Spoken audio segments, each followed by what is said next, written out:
3, 2, 1. This is a recorder. Why are you recording? I'm recording because I have a story that I want to share with you all. Did you guys know that Noor is a journalist? Do you know what a journalist is? We were just talking, oh my God, this is so funny, because we were just talking about journalism in the car this morning. These are my friends, Mike and Anna Shinoda. I love watching them parent. We were talking about the fact that it's very hard to tell stories in a way without bias. And even if people are trying not to have bias, they'll probably have bias anyway. Did you all have any opinions about bias? No, I don't think it's good. In the backseat. You don't think it's good?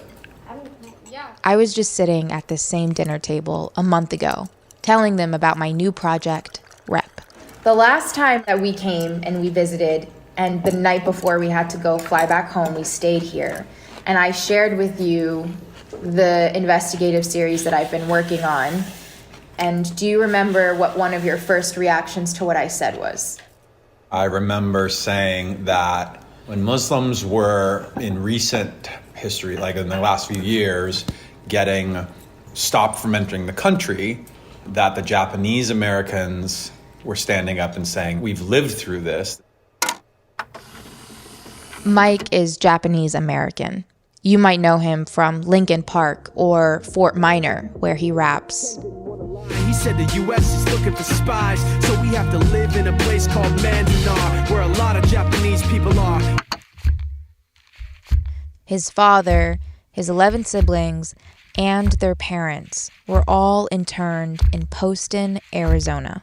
Happened during World War II. There's internment camps, like we're headed in this direction, and we've already seen what that looks like.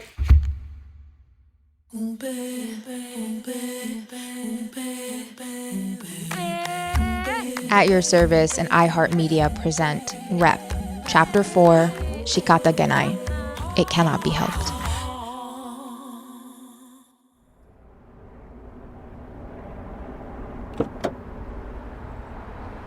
I'm in LA for an event, but I extend the trip an extra day with the intention that maybe an interview for Rep will line up. I have a list of who I want to talk to for the series, and it just isn't working out. Adam, who's my partner in everything, tells me, "You're the one who tells people not to show up to a story with a pre-written script. The entire point of Rep is to be open to where the story takes you and to challenge the stories you knew. You need to surrender to the project, and it'll take you exactly where it's meant." And later that day, I meet a woman named Hinako. Hinako is a makeup artist. My name is Hinako Murashige. I have the pleasure of working with Hinako to get ready for a dinner that I'm attending. And I'm drawn to her artistry because of her work with one of my favorite musicians, St. Vincent. I was getting ready for this event, and I mentioned the event, and Hinako said, "Oh yeah, I'm working with someone who's going to the same event. Noor, she's a journalist." That's the voice of the one and only Annie Clark, also known as the Grammy-winning artist St. Vincent. Well, long story short, we show up to the event, and Noor and I are sat at the same table. And we got to talking and fawning over Hinako. I was hoping you guys meet. And I guess a series of little tiny miracles led to this story unfolding. I am from Hiroshima. As you know, we had atomic bomb. So that was 1945. Especially my generation, I was born in 75. So in the school, start from first grade, we just watching the footage the American army shot or videotaped everything what happened right after the atomic bomb was bombed in Hiroshima. So I had a very specific, I guess, growing up experience. I think about how when I mentioned REP to my friend Mike, he first thought of his own community, Japanese Americans, specifically ones who were interned in camps during World War II. So I share this with Hinako, and I ask her, knowing that survivors may be in their 80s and 90s, is there any chance you may know someone? My husband is fourth generation of Japanese Americans, and they don't really speak up, but I knew that my father-in-law, mother-in-law went to Japanese concentration camp during World War II. She tells me her father-in-law happens to live close by. And I realize he is the person that I was meant to interview next. Yeah, I have it. I arrived at a senior living community called Atherton, just an hour outside of LA with traffic. Hi! Hello!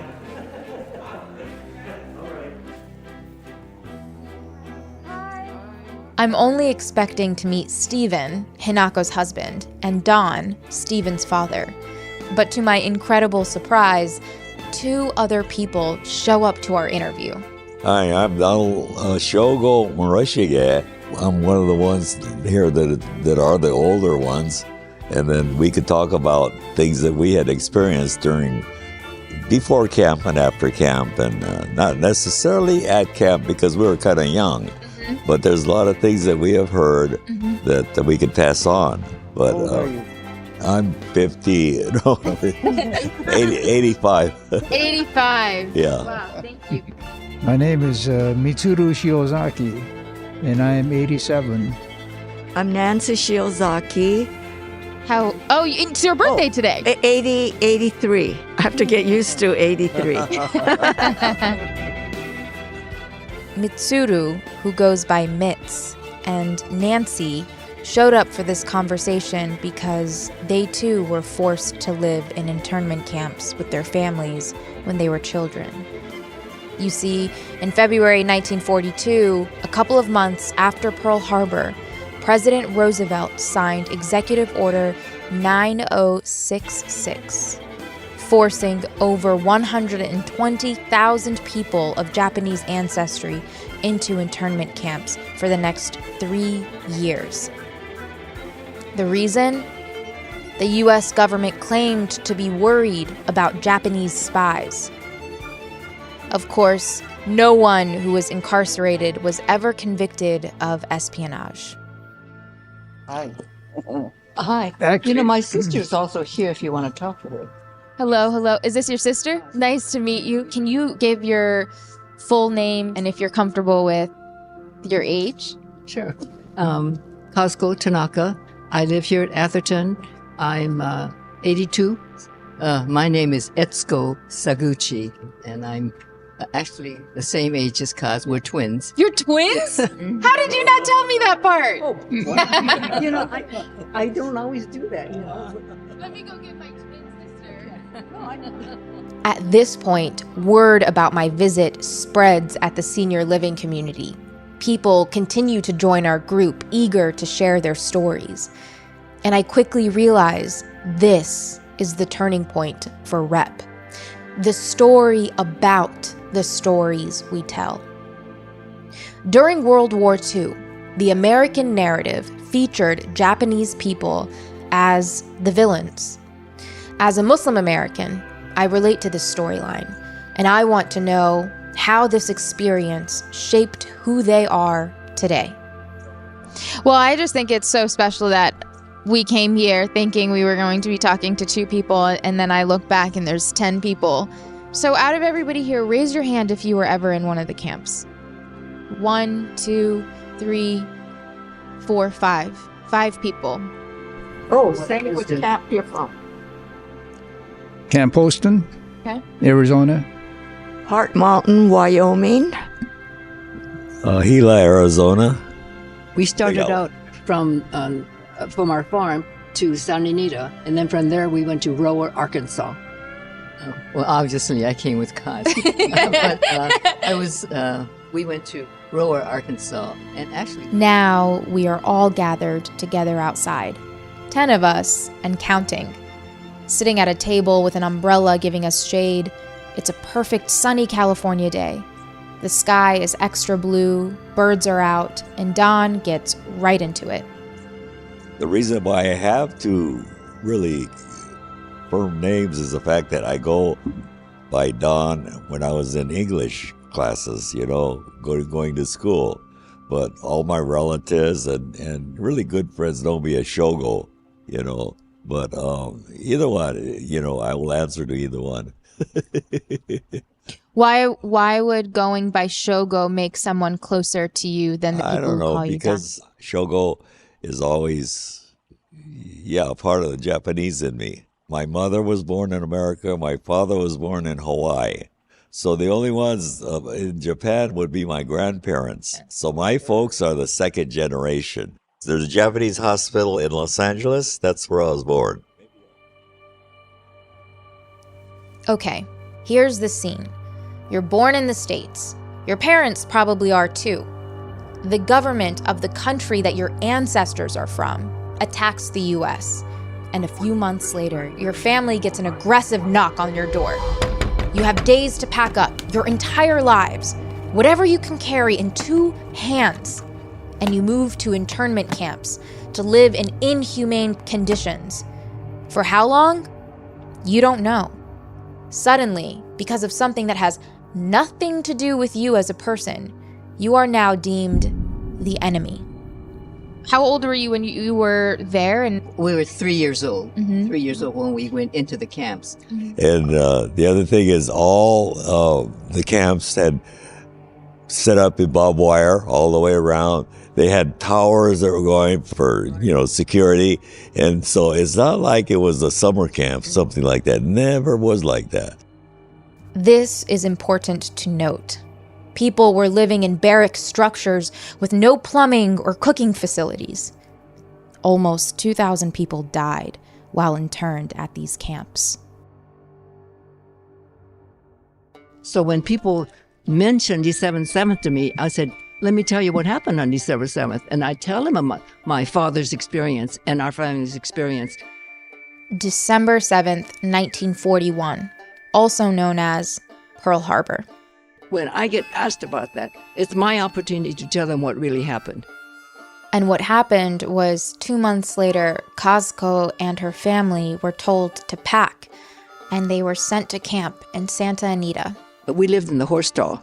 My mother, dear heart that she is, she never wanted to be near a horse again because we lived where the horses lived. And you made your own mattresses they gave you mattress ticking, and we filled it with straw. That was our bed. Sleeping in horse stalls is a devastatingly common story for families who were interned. It was one of the first things my friend Mike told me about his own family's experience. The government just took the land. It didn't matter that the Indians were there, nothing. If eminent domain, they took it. And places like Topaz, in the middle of nowhere, Manzanar, Arkansas was in the in the marshes of the Mississippi River. The swamps, yes. Rice was grown in Arkansas before, but then while they were there, they taught them how to make better rice. Japanese farmers. But vegetables too, because the people were not used to having meat and the kind of food the Southerners ate. There's nothing wrong with it, but it's not what we ate. So they grew their own vegetables too. Okay, so tell me about, as a child, do you remember the things that you were feeling or the story that you were writing in your head about what was happening in your life? Mitz is eager to share. He was 7 years old when he went to camp.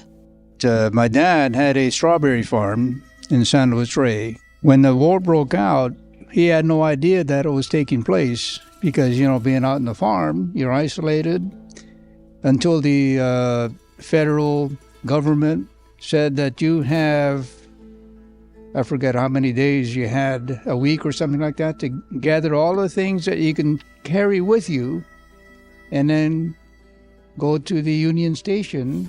And then from there, they're going to send you to Poston, which is in Arizona. Poston, you went to On the way there, at one of these stops at the bus stop, I asked my mom, I says, I want to go home. And she says, we are going home. And that's at Poston. Oh, our new that's your home. Yeah. Yeah. They try to make the best they can with what they had. And so they grew watermelon. And then in our block, the men had dug a big hole and put some, I think they had koi. Yeah, there was koi there. And so they put it in that pond. And they built a bridge over it, like they have in Japan, those arched bridges. So it was a way of trying to forget what had happened and to do the best they can. Shikata and I, can't be helped, so let's go forward and not, complain or be angry about what had happened. Shikata ganai, it cannot be helped. That's the Japanese phrase Mitz just used. And it's a phrase that comes up often when talking about the camp experience. Sometimes I think it's God's plan, God's doing, that puts us through things like that for better things ahead. I understand the spiritual sentiment of Shikata ganai, that it cannot be helped or undone. Muslims use the phrase Qadar Allah. God's decree has already been decided or predestined. But at what cost?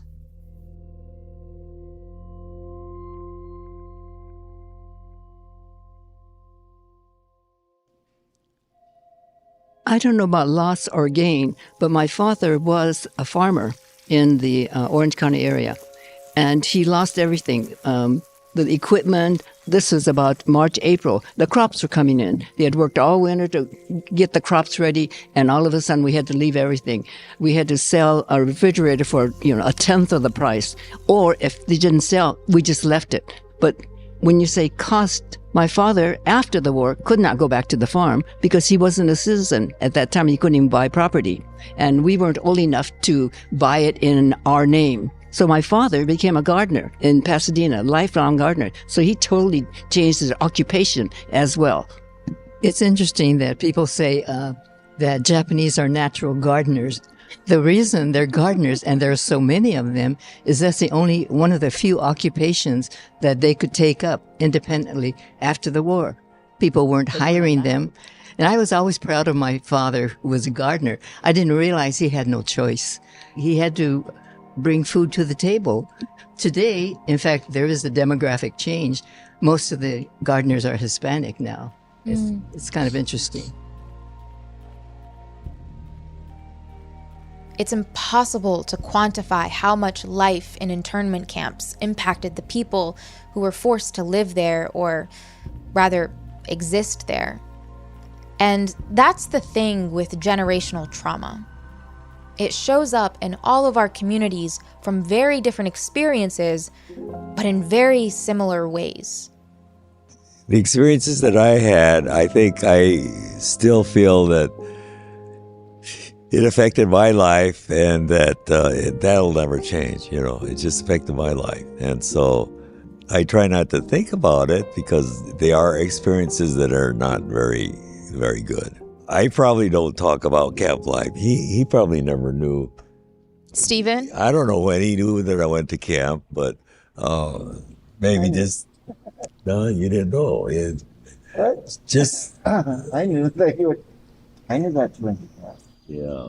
Just like This father-son interaction feels familiar. Realizing what we think we know about our parents versus what we actually know. Yeah, just like my folks, they never talked about it. As a child, as a young person, do you want your parents to talk about it? No. They didn't talk about it unless you asked them. And we were probably in high school when we had to start making history reports that we really started talking about it. But we lived the experience. When I first started on this journey, I wanted to begin with a story that I had heard about in my own family, but it was never fully unpacked in our familial conversations. It still isn't fully unpacked. And maybe it'll never be in my own lifetime. You see, trauma is passed down for generations. But the sooner we start talking through the things we've gone through, the sooner we can heal ourselves and our families.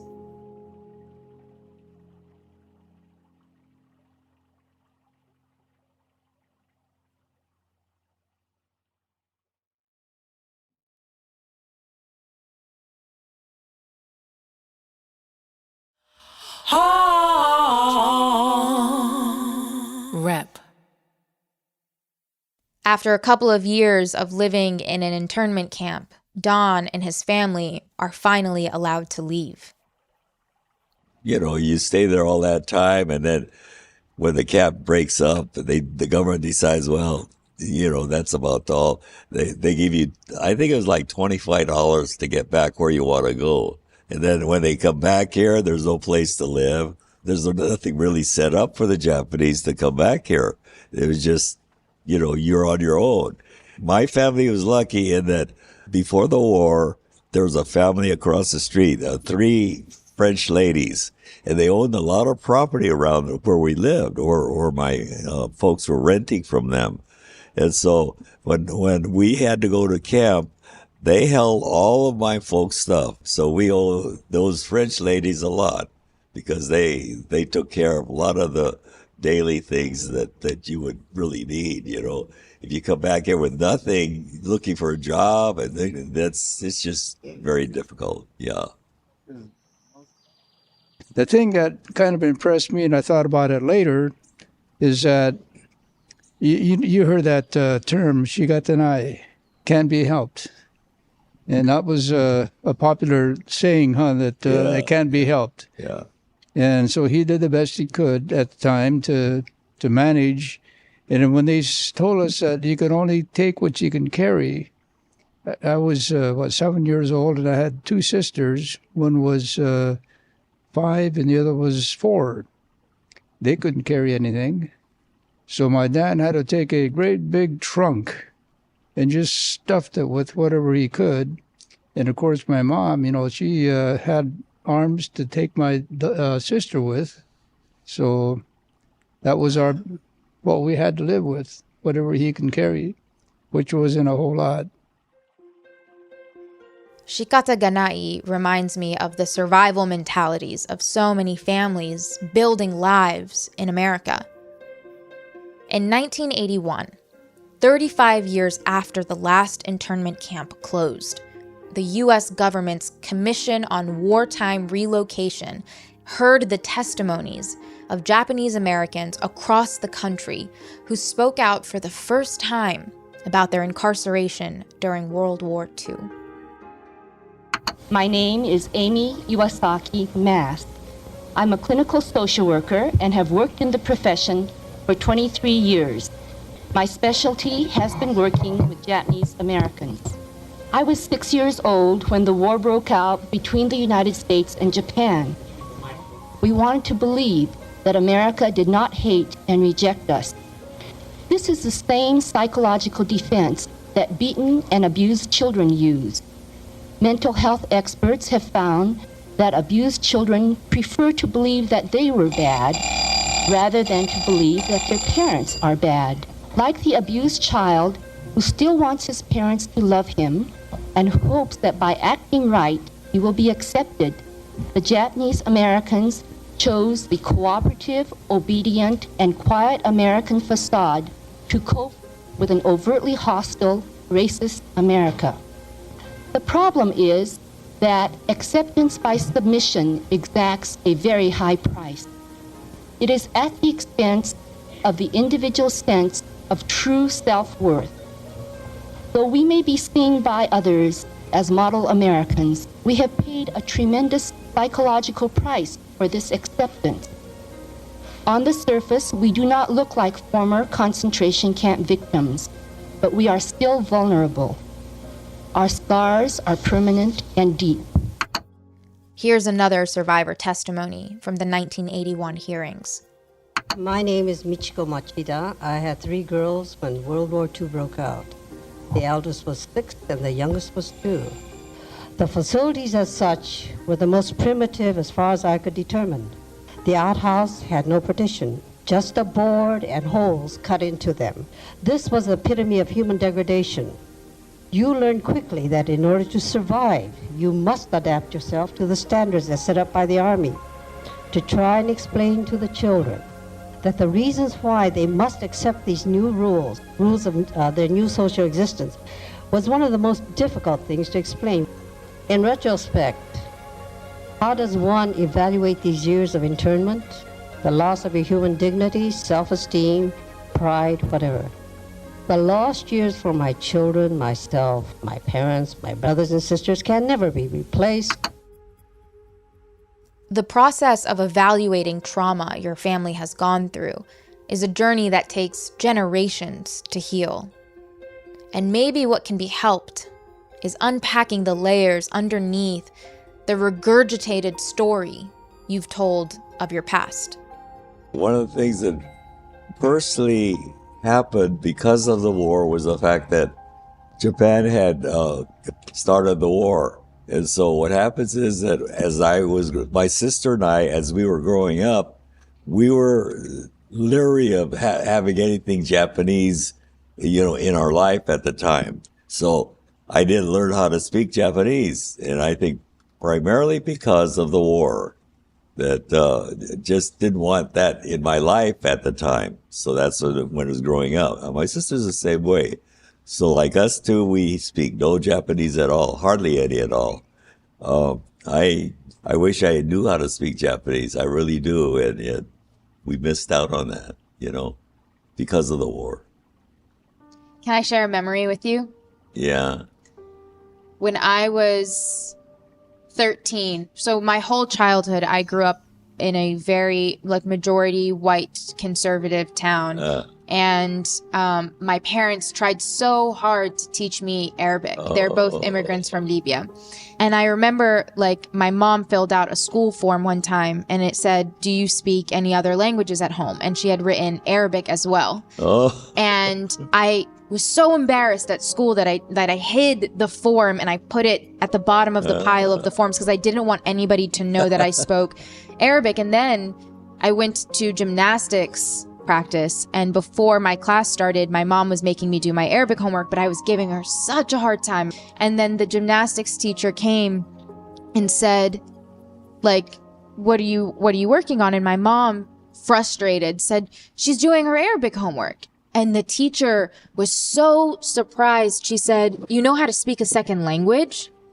She said this with curiosity and astonishment. And she, totally serious, was like, "That's incredible." And I remember, unfortunately, I needed that validation from a white woman who wasn't the same faith or race or religion or as I was. Now, as an adult, I realize I was so embarrassed because I didn't want for people to think that I was different. And as I hear your story, that wasn't your fault. Yeah. It wasn't your fault that you didn't want to learn that. It was because that was the story that was being put on you. Right. And so, of course, it's so hard now as an adult to think about that and to look back on that. But what would you say to that child version of yourself and your sister now? Yeah. I regret it that happened, because probably should have just gone on just a regular learning how to speak at least a little bit of Japanese. But as it ended up, hardly at all. It's something that you missed that you really hope that you could change, but I don't know. Speaking about speaking Japanese, well, my parents asked me to go to Japanese school, which I did for 3 years, but I didn't particularly care for it. In fact, when we finally moved to a permanent place, here in Monterey Park, I told my parents, we should speak English because here we're in America here. Yeah. And so I was speaking English, and they were listening in English, talking back in Japanese. Mitz's parents were willing to meet him halfway. This is something that's familiar to me too. Some of my own family would do the exact same thing. But what I also found compelling is how Mitz was trying to convince his parents to embrace the culture of the same country which had just finished imprisoning his family. But he was American, so he wanted his family to leave behind their Japanese culture and embrace America's. He wanted to assimilate, which many who come here can relate to. But that pressure of assimilation erases the richness of our diverse cultures which make up America to begin with. Of course, America in the 1940s wasn't exactly eager to celebrate diversity. But what was American culture saying about its Japanese American citizens? In her essay, The Daughter of Fu Manchu, Dr. Shobha Sharad Rajgopal writes about the stereotypes of Asian peoples and pop culture at the time. She writes that, quote, during the World War II years, the Japanese were depicted in an openly negative light in Hollywood films. Until then, it was the Chinese who were seen as the quintessential Asian villains. This dynamic flips back and forth, and Rajgopal writes, after, quote, the communist takeover of China in 1949, the Chinese became once more the favorite Hollywood whipping boy, along with the Viet Cong, end quote. There's this idea of the good Asian versus the bad Asian, the good Muslim versus the bad Muslim, and you can apply it to any subcommunity. It's that same model minority game that America encouraged all its new immigrants to play. Later on, it would be my community that became Hollywood's new favorite threat. Now, Islamophobia and demonization of Muslims has replaced yellow peril, which is another reason I relate to what Mitz is saying, and why they seem to relate to what I've known. Personal security precautions to avoid becoming a victim of an attack. Avoid crowded public. Many of us know what it's like to watch TV or movies and see people who you relate to be portrayed as the villain. But what was it like for them back then, before there was internet? How often did young Mitz ever see himself on the screen and not have it feel offensive? Didn't see too many Japanese people on the screen. No. In fact, they had other people that were dressed up like Japanese, and so I thought, why aren't they showing, getting regular Japanese people to play the part? For instance, in 1944, one of the biggest stars in Hollywood, Katharine Hepburn, played a character of Chinese ethnicity. But to be convincing, she did the role in yellowface. And no one batted an eye in 1956 when John Wayne, America's cowboy, played Genghis Khan in The Conqueror. This kind of casual racism was just that common. There was no media representation, but there were Japanese films, because I went to the Japanese theater even after the war, but there were Japanese films. Mifune Toshiro, you know him. So we knew a lot of the Japanese actors, but they were not represented in the films we saw here. So what is the difference to you all between American Japanese culture, American culture, and Japanese culture? We are part of the Japanese American culture because of where we grew up, and we were a small enclave of people, but we were Americans. I consider myself an American. The Japanese part, I lived in Japan. I moved to Japan, lived there for about 5 years, and really appreciate the culture, the history, where they are today. But I am not Japanese. I'm Japanese American. That's interesting. I also lived in Japan for a number of years for my husband's employment. And I always thought I was Japanese until I stepped off the plane and realized, you're not Japanese, you're American. But I very quickly realized that I am not Japanese. I appreciate the Japanese culture, but I'm an American, totally an American. As soon as I opened my mouth, they knew. Isn't that the story of whenever you go back to the motherland? That's right. Like you can never hide that. Yeah, right. You know, I have the American accent. It's incredible to see you all so confident, and there's a deep understanding, like we are American. But for that period of time, America did not see you all as American. And isn't that the difficulty with the story of America, right? Is like you come to this place where you create your life and there's endless possibilities for you to do so. But you all are a part of a community that experienced one of the most horrific acts of oppression that this country has ever inflicted on people. And they not only told you, we don't see you as American, they furthered the narrative and said, we see you as a threat. How do you reconcile that? I can't relate to that because I was so young, but my parents did. And the Shikata ganai came in quite often. You know, that's just the way it is. We are here. We're not leaving. Yes, we're being punished. The rug has been taken out from under us, but my parents never gave up and said, I am not going to be an American. And that's why I give them credit for not being bitter. I think I would have been, you know, the way I've grown up with the freedom I've had. But my parents didn't have that freedom because they couldn't be citizens. The world was very different at that time. Was there ever a fear that this could happen again? Whenever I have an inkling that it might happen again, I said, I will fight it because this is wrong. At our age, we didn't realize it, but we were considered the enemy. We were considered the enemy because we were in America, but our ancestors are from Japan. We look like the enemy. We look like the enemy. We were not the enemy, but we looked like the enemy, and therefore we were treated as the enemy. At this point, everyone in the group starts talking about war hysteria. And it's eerie how I feel the kind of hysteria they're talking about. In January 2017, when President Trump signed the first version of his Muslim ban, the conversations in my own family's household were reflecting on what happened to Japanese Americans during World War II.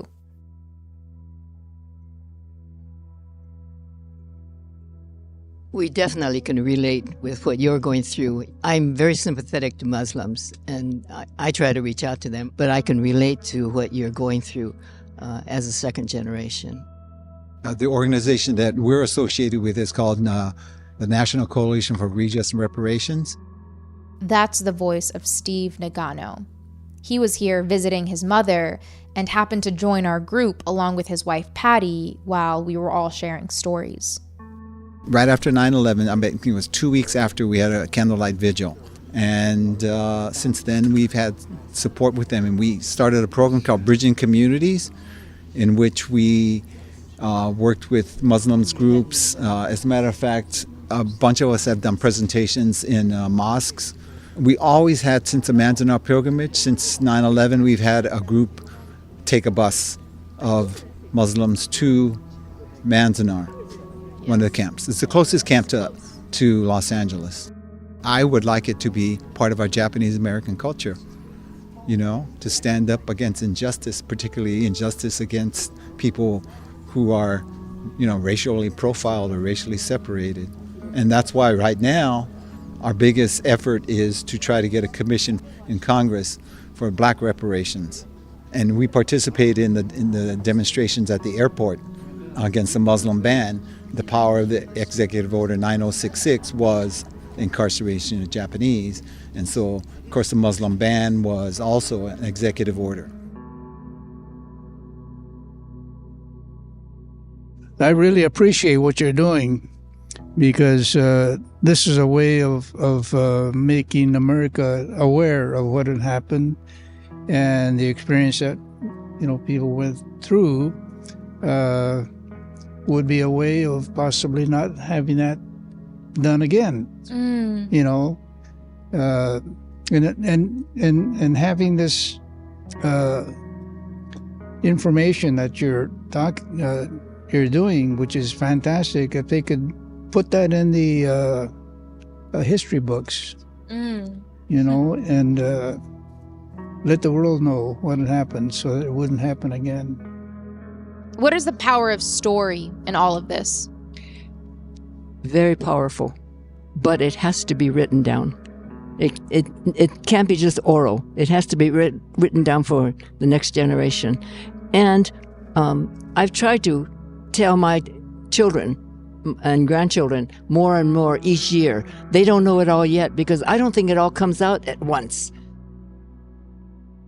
I feel this severity deeply, the importance of documenting our history and knowing we are a part of each other's stories. I think that stories, if told in truth, that it makes the event alive, what had happened. Story is a way of making things so that it makes us a part of it.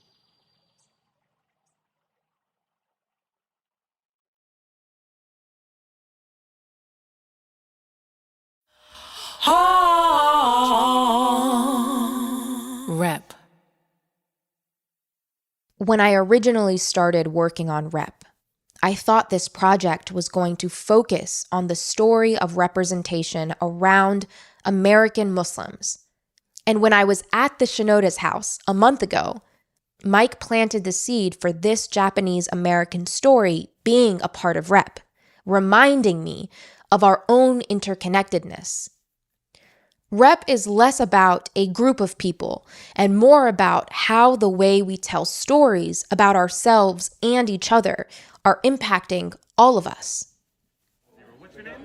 Under Noor, Noor. So, I've just picked up some sushi for family dinner at the Shinoda's and just told them all about my day. Thank you. So, that's my dad's age.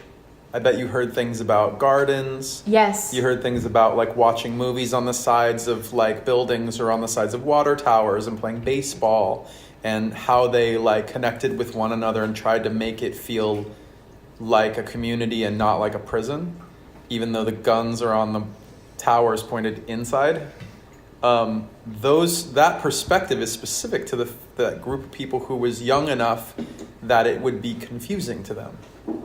And so the older generation who was more affected and who were more weighed down by the actual experience because they had an awareness, those people don't talk about it, or didn't talk about it. They were hard. My older aunts were very, it was so hard to get a story out of them. And when you did get a story out of them, their stories were always like, but it's not a big deal. Oh, but we got through it, and and so was like so helpful. It's like no, so and so was very helpful. Like so and so died in the camp. Like there's a severe injustice that went on, and you're not acknowledging it. And they go, yeah, that's true, but like we don't focus on it. Shikata ganai. Mm-hmm. And that just kept coming up. Yeah, it cannot be helped. It cannot be helped. Shikata ganai. That's very specific to the Japanese American experience. So imagine that's like a cornerstone of the way to deal with these things. But also, by the way, it extends into like if somebody has cancer, they act that way. If somebody's like life is falling apart, families will act that way. But this specifically, for them to have that as part of the culture and then to speak up on somebody else's behalf is that's a pretty big act in Japanese American culture. Hinako texted me like right before we got here and said, "What a day you brought to us." I talked to them after the interview and everyone said that it was so much more than they expected, and they so appreciated that you asked them about their feelings and not just facts. I was very surprised that they were expressive because Japanese American people, especially the old generation, don't usually express their feelings at all, even to their family. So it was huge even to Stephen and me to be there and listen to them. Yeah, that's a common theme you'll hear is that the young generations are always so excited to hear the stories of the old generations because they'll tell the happy stories easily and readily, but the difficult times are not stories that they give up very readily. Mm-hmm. I remember when you interviewed Andy Nesson for the Kenji song, that your family was kind of shocked. Yeah. That she would do the interview. My family was locked up back in 42. My family was there where it was dark and damp, and they called it an internment camp. I heard from a bunch of relatives, like they were like, well, you recorded stories that day that like that her children hadn't heard. Yeah. And it was, I'm no journalist. I was just like, I had this song and I wanted to get the song right. Yeah. Yeah. Well, I mean, you don't have to be a journal. Like, I think that we all can just ask our elders about their lives so that we know where we came from. Mm-hmm. And that seemed to be the theme. But the way that everything kind of just tied together and that it was all interconnected, like, that's something that I've never seen the power of story unfold that way. You have to trust that the story is going to reveal itself to you. Mm-hmm. Wow. Yeah. So thanks. Thanks for the news tip. Hey. Obviously, I had no idea what I was doing. Hinako, the person who so generously introduced me to her family, we stay in touch. So like when I was working with you, I knew like what you do, and I really admire what you are trying to do and you achieved. Honestly, I was really speechless because that generation, Japanese old people, they don't really say their emotion parts. Wow, like these people has a lot inside and just didn't have an opportunity or they didn't want to speak up so much. But that day was like everybody speaking what everybody wants to speak. That was amazing and felt so organic and it was meant to be.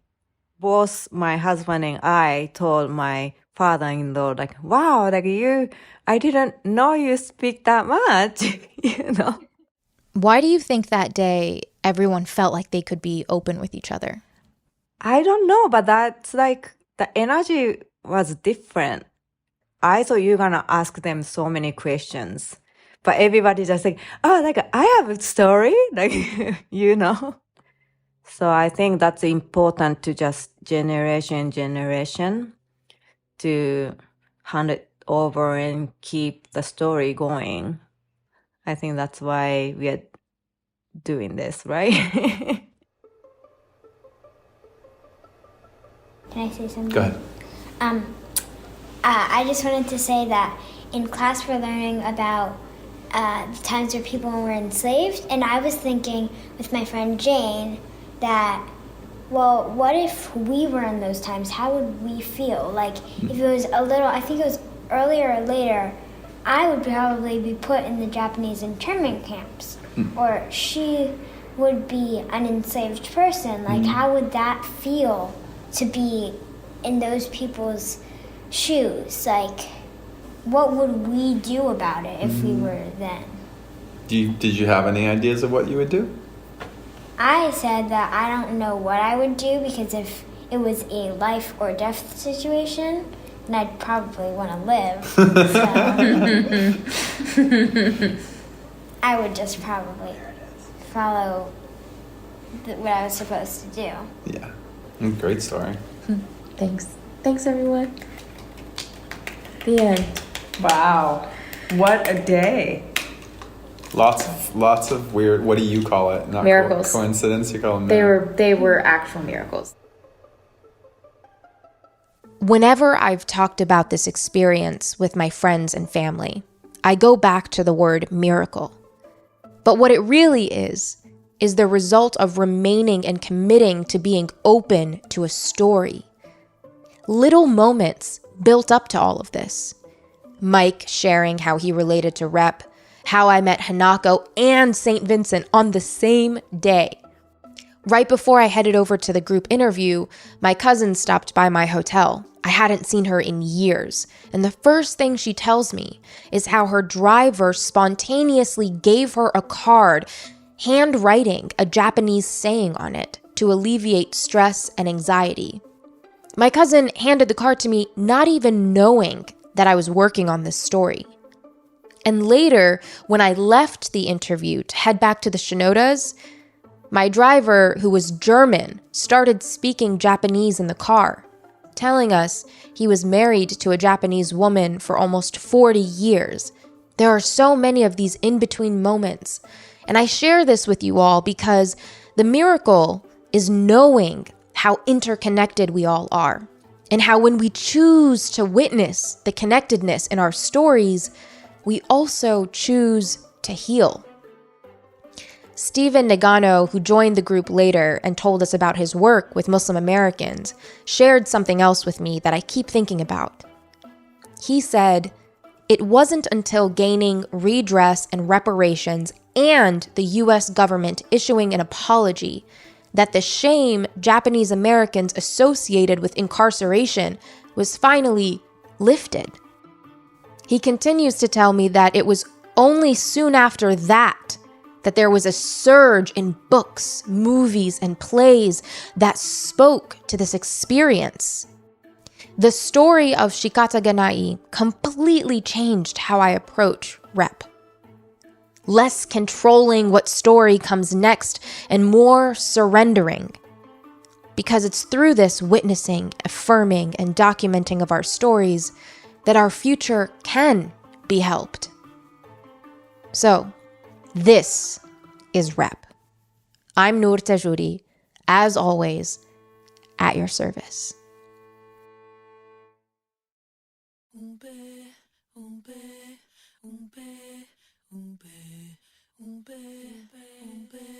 Rep is a production of At Your Service, School of Humans, and iHeart Podcasts. This show is written and produced by me, Noor Tajuri, and Zarin Burnett. Editing, production, sound design, and scoring by James T. Green of Molten Heart. Theme song written and composed by Maymuna Yusuf, aka Mumu Fresh. Our senior producer is Amelia Brock. Our associate producers are Tyler Donahue and Betsy Cardenas. Mix and master by Bahid Frazier. Audio assembly by Mary Dew. Fact-checking by Marissa Brown. Archival of 1981 hearings are from Nikkei for Civil Rights and Redress and Visual Communications.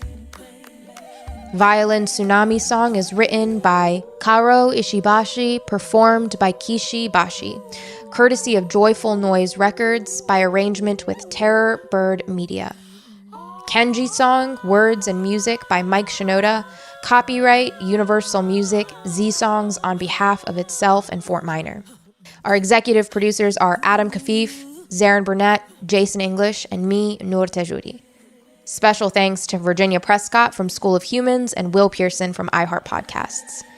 I'd also like to thank Hinako, Steve, and Don Murashige, the Shinoda family, Steve and Patty Nagano, Annie Clark, Mitsuru and Nancy Shiozaki, Kazuko Tanaka, and Etsuko Saguchi for trusting us with this story. And if this podcast resonated with you and you would like to support our show, please rate and review and share it with someone you think may enjoy it. Tune in to Rep next time. I'm Noor Tajuri, as always, at your service.